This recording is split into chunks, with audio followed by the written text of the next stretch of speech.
嗨，大家好，我是坦平叔。今天是2025年7月26号，这一期我们继续聊聊俄罗斯入侵乌克兰，看一看乌克兰战场上又有什么变化。今天是俄罗斯侵略乌克兰的第1249天，也是乌军进入库尔斯克的第355天。今天有媒体，当然了，是黄俄的媒体和一些俄罗斯的媒体说，俄军已经进入波克罗夫斯克，也就是红军村。但是乌克兰方面这个说法完全不一样。各类俄罗斯源头发布消息说，俄军特警队对红军村城区各种渗透，而泽连斯基昨天下午声明是，俄在前线没有取得任何重大突破。波克罗夫斯克颠覆情报组织，他们试图拍摄一些视频，竖起一面旗帜拍摄它，每个人都被乌军的防御者扫荡。红军村东北翼最重要的据点罗金西克目前仍在乌军的控制之下。当然了，无论是俄罗斯方面怎么说，或者是乌克兰方面怎么说，在红军村，也就是波克罗夫斯克，这个局势是非常严峻。俄军在这个方向据说聚集了16万人，要在这儿打开这个突破口。而就在这个紧要关头，就是星链全球断网2个半小时，乌克兰抱怨星链断网连累前线，这真的是关键时候掉链子，星链掉链子了。根据新华社报道，美国太空探索技术公司旗下卫星互联网系统星链7月24日发生故障，全球多地约 6.1 万户用户遭遇断网。该公司数小时后表示已恢复服务，并彻查故障原因。太空探索技术公司创始人马斯克24日在 X 平台发帖称，我为断网感到抱歉。SpaceX 将着手解决根本问题，确保不再发生类似事件。当地时间25日，乌克兰无人机部队指挥官罗伯特·布罗夫迪表示，乌克兰军方使用的星链系统在24日晚间至25日凌晨中断了2个半小时，整个前线的星链系统都已瘫痪。布罗夫迪24日晚在社交媒体的平台电报说，作战任务在没有信号视觉的情况下进行，战场侦察则依靠攻击无人机完成。最后他更新消息称，到25日凌晨1时许，问题已经得到解决。布罗夫迪还指出，此次事件凸显了乌军过度依赖星链系统的风险，并呼吁通信和链接方式多样化。乌克兰的专家表示，此次中断显示，依赖云服务来指挥部队和传输战场无人机侦察数据存在巨大的风险。他说，如果互联网链接中断，作战能力几乎完全丧失，并呼吁乌军方转向不依赖互联网本地通信系统。乌军指挥官认为，星链卫星的大规模故障严重影响了乌军作战，帮助俄军增强其在波克罗夫斯克的优势。这就是所谓的关键的时候是掉链子。乌克兰军队击毙了俄罗斯电子战部队经验丰富的指挥官，此人是阿塞拜疆族人，名字叫拉杰莫夫·克里姆·萨比尔卢奥，同时好像也是一位军事博主，在乌克兰战场被去军事化。7月24日凌晨，奥德萨再次遭到俄罗斯攻击型无人机的大规模袭击。据奥德萨州军政官员基佩尔介绍，奥德萨历史中心内受联合国教科文组织保护的多处建筑遗迹受损，其中作为奥德萨市特点的叫普里沃兹市场部分区域起火。在乌克兰控制的赫尔松市区，俄军使用制导炸弹轰炸了赫尔松市的内政部大楼。随后，俄军负责观察的侦察无人机发现一辆大巴在疏散伤员，俄军又出动了自杀式无人机攻击了这辆大巴车。俄控赫尔松地区负责人萨尔多表示，当时大楼里乌克兰军官正和尼古拉耶夫的警方官员开会。这个俄罗斯人惯用的手法就是他击中的地方那就是军事目标，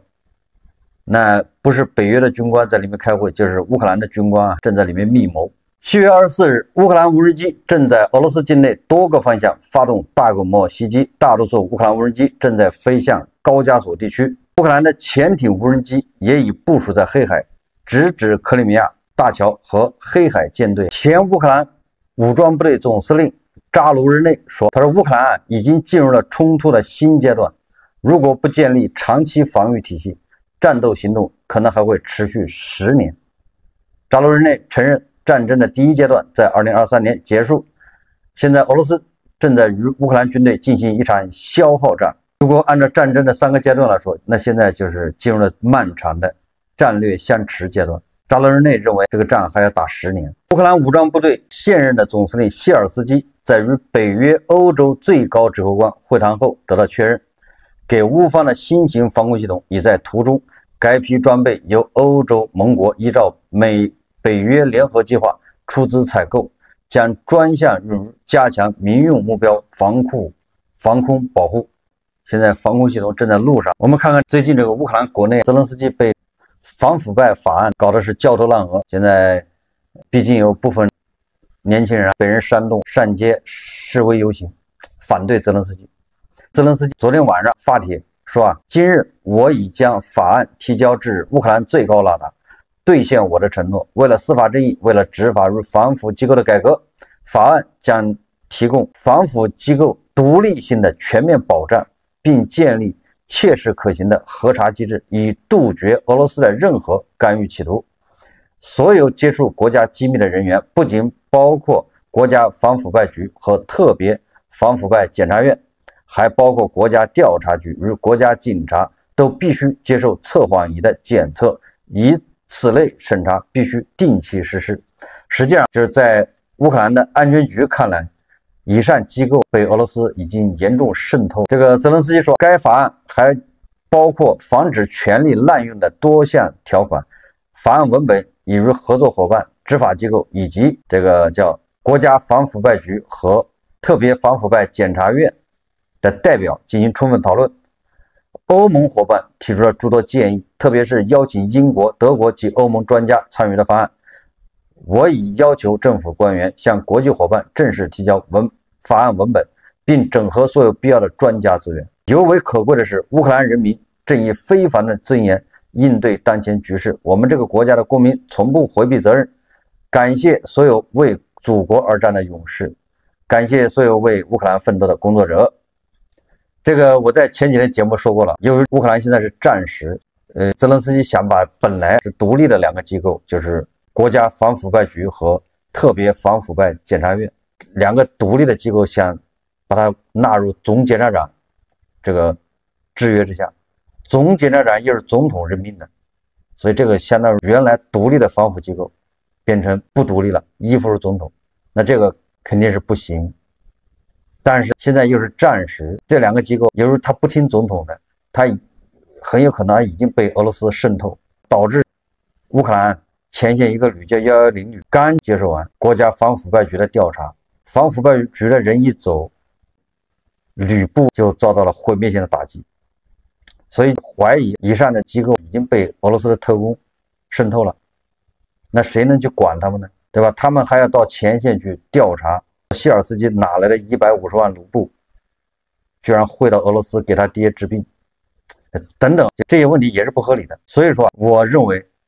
欧盟恐怕也起作用，因为乌克兰是要加入欧盟的，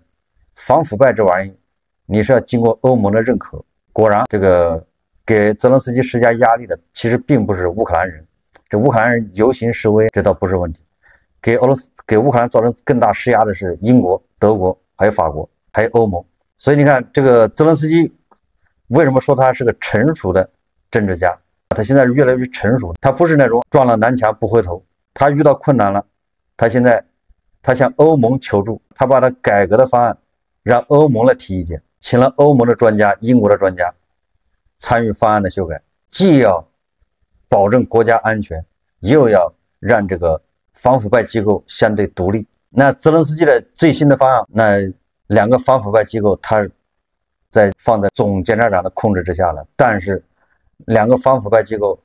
要接受测谎，要接受安全局的这个审查。泽连斯基说，现在乌克兰的头号问题是战争，最重要的问题是战争，头号敌人是俄罗斯。我们再看看外交以及国际援助。7月25日，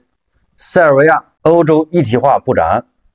叫内马尼亚斯塔罗维奇表示，他说塞尔维亚准备在明显加入欧盟的情况下支持欧盟对俄罗斯的制裁。标准报援引了他的话，对此进行了报道。斯塔罗维奇表示，塞尔维亚准备在欧盟成员国身份确定后，也就是加入欧盟前的几个月，全力支持欧盟对俄罗斯的制裁。贝尔格莱德从一开始就明确无误地谴责了俄罗斯对乌克兰发动的特别军事行动。俄罗斯的小朋友又少一个。塞尔维亚提了条件，如果你承诺让我们加入欧盟，那我们现在就跟欧盟一起对俄罗斯实施制裁。也就是塞尔维亚做好了随时抛弃俄罗斯的准备，给他背后来一刀。德国将向乌克兰提供价值 3.4 亿欧元的雷达。德国的军火公司已收到价值超过 3.4 亿欧元的订单，闰日向乌克兰供应几款雷达。该公司官方网站上发布的消息，这些雷达系统应该会提高乌克兰的防空有效性。有源相控阵技术可让雷达快速探测和跟踪半径内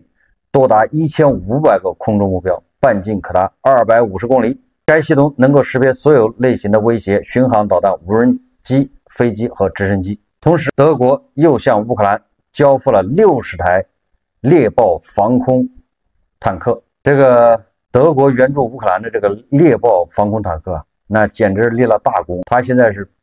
战场上对付这个俄罗斯的沙赫德的主力，专门打那个沙赫德无人机的。7月25日消息，乌克兰总统泽连斯基宣布与美国领导人特朗普达成协议，乌克兰将向美国供应价值数十亿美元的无人机。泽连斯基在谈到美国准备从乌克兰购买无人机时表示，我们同意他们从我们这里购买无人机，有这样的协议。据泽连斯基介绍，乌克兰国家安全和国防委员会秘书乌梅罗夫、乌克兰国防部长施米加尔负责准备一份价值300亿美元的乌克兰无人机供应合同。这个乌克兰和美国现在有来有往，对吧？乌克兰需要从美国买武器，美国也从乌克兰买无人机，这个也是不错的生意。当地时间7月23号，特朗普政府再次批准了2笔对乌克兰的军售，包括价值 1.72 亿美元的霍克3防空系统和相关支持和价值 1.5 亿美元的美制装甲车辆以及维护修理服务，如布拉德利步兵战车和 M109 自行榴弹炮。特朗普悄无声息的、偷偷摸摸的给乌克兰的军售现在是越来越多，这个应该是第2笔或者第3笔。前面特朗普还给乌克兰卖了一些 F-16 战斗机的部件，这个霍克防空系统、布拉德利步兵战车、M109 自行炮弹，对乌军来说目前都是十分关键的这个武器。华盛顿呼吁莫斯科与基辅继续直接谈判，以实现全面停火和和平解决。这是美国国务院副发言人皮克特在简报会上发表的声明。他说，我可以说，我们继续推动俄乌之间的直接谈判，以实现全面停火，并最终以谈判方式达成和平解决。皮克特继续表示，我们得知双方已经进行了第3轮直接谈判，我们支持继续呼吁全面无条件停火的呼声，支持乌克兰继续呼吁全面无条件停火，包括完全停止对平民和关键基础设施的打击。关于俄乌双方在伊斯坦布尔第3轮会晤，乌克兰继续坚持全面且无条件停火，并认为这是开展有效外交的必要前提。乌克兰代表团团长乌梅罗夫他在谈判结束后向记者表达，他说，我们首要任务始终是人民、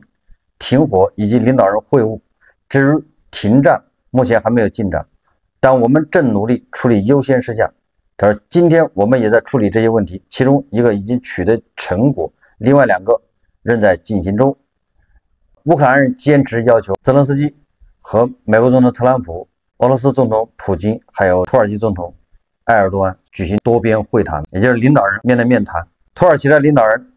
也就是埃尔多安总统在回答记者提问时表示，他说，本周我可能会与普京和特朗普进行谈判。他说，我们将努力在伊斯坦布尔召集这些领导人，作为俄罗斯与乌克兰谈判努力的一部分。俄罗斯卫星通讯社7月25日报道说，俄罗斯联邦侦察委员会主席亚历山大·巴斯特雷金在接受卫星社采访时说，他说，俄侦察委员会已确认，来自70多个国家超过3500名雇佣兵参与了乌克兰武装部队的作战行动。巴斯特雷金称，针对650名雇佣兵已完成505起刑事案件的调查，截至目前，已有600多人被定罪。调查还证实，来自70多个国家的3500多名雇佣兵参与了乌克兰武装部队的作战行动。这些雇佣兵是美国、英国、加拿大、格鲁吉亚等国公民。巴斯特雷金进一步表示，根据收集到的证据，已决定对965名雇佣兵提起刑事指控，其中721人被列入国际通缉名单，282人缺席逮捕。据报道，俄罗斯国防部多次表示，基辅政权将外国雇佣兵当作炮灰，俄军将继续在乌克兰全境歼灭他们。这个俄罗斯也是贼喊捉贼，那么高调的邀请这个朝鲜派兵，对吧？在库尔斯克作战，却不允许乌克兰招募国际这个雇佣兵，你说这是什么逻辑？这就是强盗逻辑啊！俄罗斯国内自己的征兵也出了很大的问题。塔斯社报道说，当地时间23日，俄罗斯国防部新闻处宣布，为加强征兵工作，从即日起，凡已收到俄武装力量征召命令的俄联邦公民，一律禁止离境。相关声明指出，无论是收到了纸质征召命令，还是收到电子征兵登记系统发送的征召命令，被征召的俄罗斯公民将被禁止离境。各边境管理部门和机场将通过国防部开放的访问权限获悉这些被征召者的个人信息，拒绝他们出境或登机。也就是这些只要被征兵系统盯上的人，就已经被边控了，你别想离开俄罗斯。声明还进一步表示，征召命令送达后，命令发布7天即可视为送达，若无正当理由未能按时前往指定服役军区报到，被征召者将面临刑事处罚以及军事法庭的审判。这么打下去，到底谁缺人？这个俄罗斯的高加索地区，也或者南高加索地区啊，阿塞拜疆、亚美尼亚，现在是一波未平，一波又起。2025年7月22号，这个亚美尼亚的总统叫哈恰图良，向全国发表电视讲话。他讲话什么意思？主要几个意思。第一个是亚美尼亚需要的是真正的独立主权，而不是俄罗斯的保护伞。过去30年过度依赖莫斯科的安全承诺，结果在纳卡冲突中既丢地又赔款。最关键的是，这个亚美尼亚总统恰哈图良以国家元首身份正式要求俄罗斯归还沙俄时代通过土库曼叫恰伊条约、阿德里安保条约等手段侵占了全部亚美尼亚历史领土，包括今天的卡尔斯、阿尔达汉、纳西切万等地。亚美尼亚不仅跟阿塞拜疆和解，不仅倒向了这个欧盟，而且还要俄罗斯归还上述地区，因为以上地区都是通过沙俄时代什么土库曼恰伊条约和阿德里安保条约被沙俄强行割走的。这个亚美尼亚还宣称半年内退出吉安组织，与欧盟和美国签署深度与安全全面伙伴关系协议，在联合国框架内成立历史赔偿与领土归属多边对话机制，把沙俄时期遗留的领土争议国际化。欧盟外交与安全政策高级代表卡拉斯表态，愿意协助亚美尼亚在尊重国际法的前提下寻求历史正义。这个高加索地区现在是山雨欲来风满楼，这个南高加索地缘板块出现苏联解体以来最剧烈的震荡。这是亚美尼亚。那么阿塞拜疆就更有意思了。阿塞拜疆议会通过决议，授权总统在遭到外国军事入侵时，可请求土军直接介入，就是授权这个现任总统阿利耶夫在阿塞拜疆遭到外国入侵的时候，直接向土耳其请求派兵介入。这个是俄军在乌克兰前线抽调了4万多精锐，进驻到这个亚美尼亚一个什么基地，也就是派往高加索地区，气势汹汹，来者不善。而这个土耳其总统埃尔多安也这个向全国发表紧急电视讲话，首次把对俄威慑提升到宣战层级。这个埃尔多安是这么说的，他说，如果俄罗斯胆敢对阿塞拜疆发动战争，土耳其将毫不犹豫地与俄罗斯开战。埃尔多安强调，这一决定已获得大国民议会紧急授权，并指示武装部队进入最高战备状态，以兑现两个国家一个民族的承诺。北约秘书长吕特连夜呼吁各方保持克制。华盛顿则表示正密切关注局势。你看看，也就是南高加索地区现在也成了一个活跃桶，一点就着。基波老人没想到这战打了3年半，现在居然面临着腹背受敌呀！塔斯社7月25日报道，一架从新西伯利亚飞往索契的俄罗斯客机发生客舱失压，目前正返回起飞机场。这个是最新的消息。就在前2天俄罗斯一架飞了50年的这个伊尔飞机安24客机在俄罗斯远东的山区坠毁。说起飞前，乘客安杰丽娜踏进机舱就感到恐惧，开裂的座椅、生锈的行李架、弥漫的陈腐气味。说更令人不安的是，乘客们发现头顶行李架竟有不明烟雾飘出。这架服役近半个世纪的老飞机本该去被肢解，就和俄罗斯的那个唯一的航母一样，结果他还努力在飞行。我在几年前俄罗斯刚侵略乌克兰的时候就已经说过了，随着这个仗打的时间越来越长，随着欧盟和美国对俄罗斯的制裁，俄罗斯一定会面临这个飞机不够用，飞机越来越老化，飞机得不到维修保养，这个安全问题突出。所以你看吧，这俄罗斯的这个航班，俄罗斯的民航是接二连三出问题，未来很有可能国外的这个机场要拒绝俄罗斯的航班降落。这个战再打下去，俄罗斯又幅员辽阔，各个地方太远，你要从圣彼得堡到海参崴，那坐火车要10来天。在制裁之下，这飞机越来越老化，问题越来越多，没有办法继续飞行。过去俄罗斯靠拆飞机，把某大国的飞机扣押，对吧？拆一架飞机供其他几架飞机维修保养，现在越拆越少，你还能拆几年？最后我们再看一下，欧盟呼吁大国促成俄罗斯结束对乌克兰的战争。7月24日举行的欧盟和大国峰会上，欧盟欧洲理事会主席科斯塔说，正式呼吁大国利用其对俄罗斯的影响力，立即停止对乌克兰的军事侵略。他强调，作为联合国安理会常任理事国，大国有能力促使莫斯科遵守联合国宪章，停止在乌克兰领土上的侵略行为。说实话我认为欧盟要求太多了，也不现实。